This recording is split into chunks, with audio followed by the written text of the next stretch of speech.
بسم اللہ الرحمن الرحیم۔ دوستو، روایت ہے کہ حضرت عبداللہ بن مسعود رضی اللہ تعالی عنہ نے فرمایا، مجھے اس آدمی پر بہت غصہ آتا ہے جو مجھے فارغ نظر آتا ہے، نہ آخرت کے کسی عمل میں لگا ہوا ہے اور نہ دنیا کے کسی کام میں۔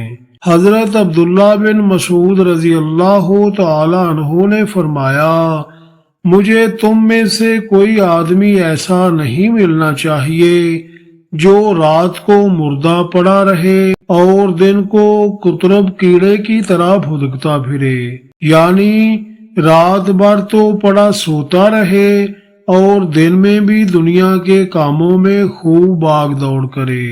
حضرت عبداللہ بن مسعود رضی اللہ تعالی عنہ نے فرمایا، دنیا کا صاف حصہ تو چلا گیا اور گدلا حصہ رہ گیا ہے، لہذا آج تو موت ہر مسلمان کے لیے تحفہ ہے۔ ایک روایت میں یہ ہے کہ دنیا تو پہاڑ کی چوٹی کے تالاب کی طرح ہے جس کا صاف حصہ جا چکا ہو اور گدلا حصہ رہ گیا ہو۔ حضرت عبداللہ بن مسعود رضی اللہ تعالی عنہ نے فرمایا، غور سے سنو، دو ناگوار اور پسندیدہ چیزیں کیا ہی اچھی ہیں، ایک موت اور دوسری فقیری۔ اللہ کی قسم، انسان کی دو ہی حالتیں ہوتی ہیں، یا مالداری کی حالت یا فقیری کی حالت۔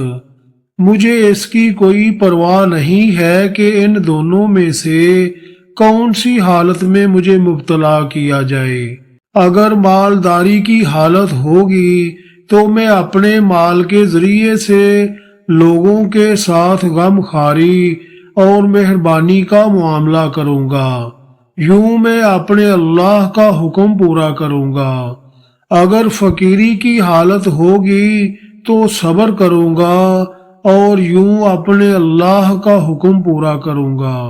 حضرت عبداللہ بن مسعود رضی اللہ تعالی عنہ نے فرمایا، کوئی بندہ اس وقت تک ایمان کی حقیقت تک نہیں پہنچ سکتا جب تک وہ ایمان کی چوٹی تک نہ پہنچ جائے۔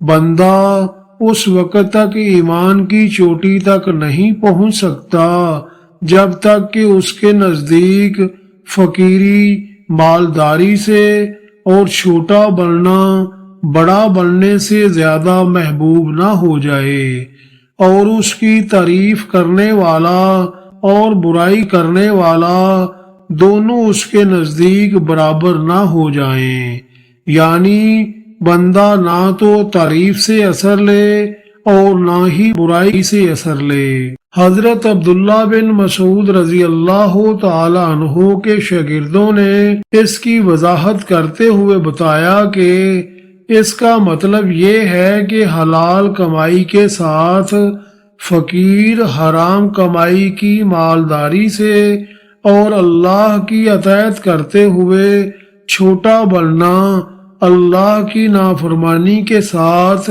بڑا بننے سے زیادہ محبوب ہو، اور حق بات میں تعریف کرنے والا اور برائی کرنے والا برابر ہو۔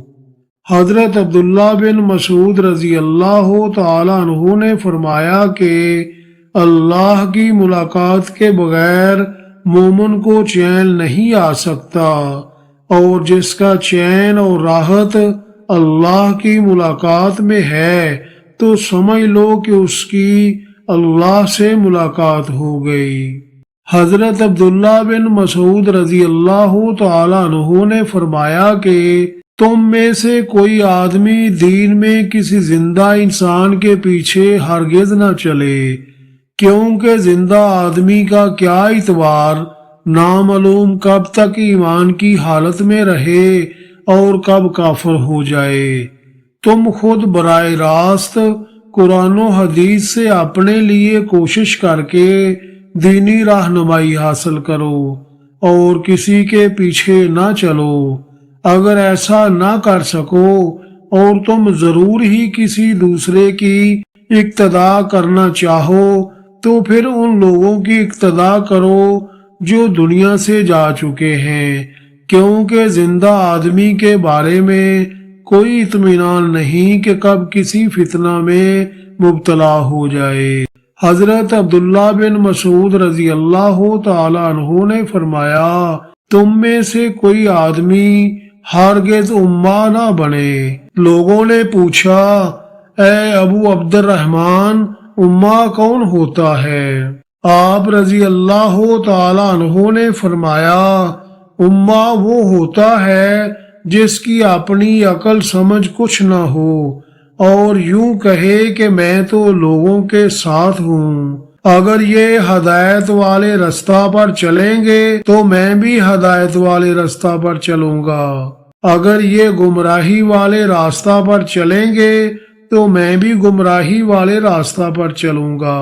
غور سے سنو، تم میں سے ہر آدمی اپنے دل کو اس بات پر ضرور پکا رکھے کہ اگر ساری دنیا کے لوگ بھی کافر ہو جائیں تو بھی وہ کفر اختیار نہیں کرے گا۔ حضرت عبداللہ بن مسعود رضی اللہ تعالی عنہ نے فرمایا، جو دنیا کو چاہے گا وہ آخرت کا نقصان کرے گا، اور جو آخرت کو چاہے گا وہ دنیا کا نقصان کرے گا، لہذا ہمیشہ باقی رہنے والی آخرت کی وجہ سے فانی دنیا کا نقصان کر لو لیکن آخرت کا نقصان نہ کرو۔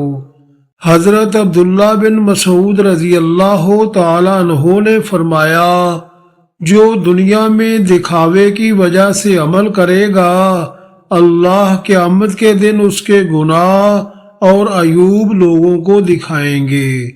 جو دنیا میں شہرت کے لیے عمل کرے گا، اللہ اس کے گناہ قیامت کے دن لوگوں کو سنائیں گے۔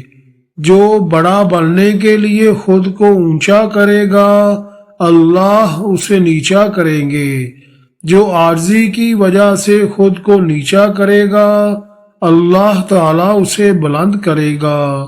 حوالہ اخرجہ ابو نعیم فی الحلیہ۔